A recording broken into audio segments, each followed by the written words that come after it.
గత ప్రభుత్వంలో Manakondur MLA Rasamayi Balakishan society చైర్మన్ల పదవుల కోసం లక్షల డబ్బులు వసూలు చేశారని వివిధ మండలాల కాంగ్రెస్ పార్టీ అధ్యక్షులు ఆరోపించారు. కరీంనగర్ జిల్లా తిమ్మాపూర్ మండలం ఎల్ఎండి కాలనీలోని ఎమ్మెల్యే క్యాంపు కార్యాలయంలో వారు మీడియా సమావేశం ఏర్పాటు చేసి మాట్లాడారు. సొసైటీ చైర్మన్ డైరెక్టర్ పదవులకు లక్షల రూపాయలు డబ్బులు వసూలు చేశారని అందుకు సంబంధించిన ఆధారాలను చూపించారు. పోరన్ల సొసైటీ చైర్మన్ పదవిని తిమ్మాపూర్కు చెందిన గంకిడి లక్ష్మారెడ్డి ఇస్తామని మాట ఇచ్చి 40 లక్షలు అడిగింది నిజం కాదా అని ప్రశ్నించారు. ఎమ్మెల్యే కవ్వంపల్లి సత్యనారాయణను విమర్శించే స్థాయి రసమైకి లేదన్నారు.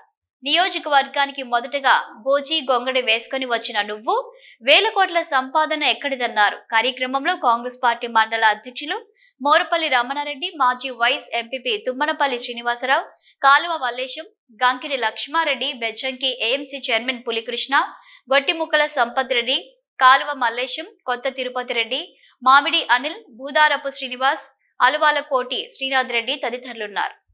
సొసైటీలో మమ్మల్ని కలపడం జరిగింది.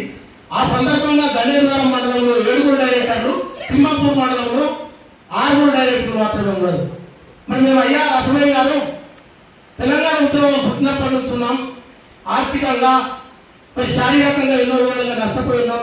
చావు అంచులాగా వచ్చాం సారు. మరి దయచేసి ఒక దళితుని నాకు ఒక చైర్మన్ అవకాశం ఇవ్వాలని చెప్పి వేడుకున్నప్పుడు లేదు ఎట్టి పరిస్థితుల్లో నేను వేరే వాళ్ళకు మాట ఇచ్చినా ఖచ్చితంగా నేను చెప్పినట్టే మీరు వినాలి. ఎవ్వరు కూడా తోక జాడిస్తే వాళ్ళ తోకలు కట్ చేస్తా. నేను వచ్చి వేడుకుంటే నాకు చెప్పిన సమాధానం. అయ్యా రసమయ్య గారు, మేము ఉద్యమకారులం, ఎన్నో బాధల నుంచి వచ్చినటువంటి వాళ్ళం, నీ బెదిరింపులకు ఎవరు భయపడటం లేదని చెప్పి అప్పుడు ఉన్నటువంటి మా గౌరవ ఎంపీ గారు ప్రధానమైన పాత్ర పోషించారు. అప్పుడున్నటువంటి నాయకులందరూ కూడా కలిసి మరొక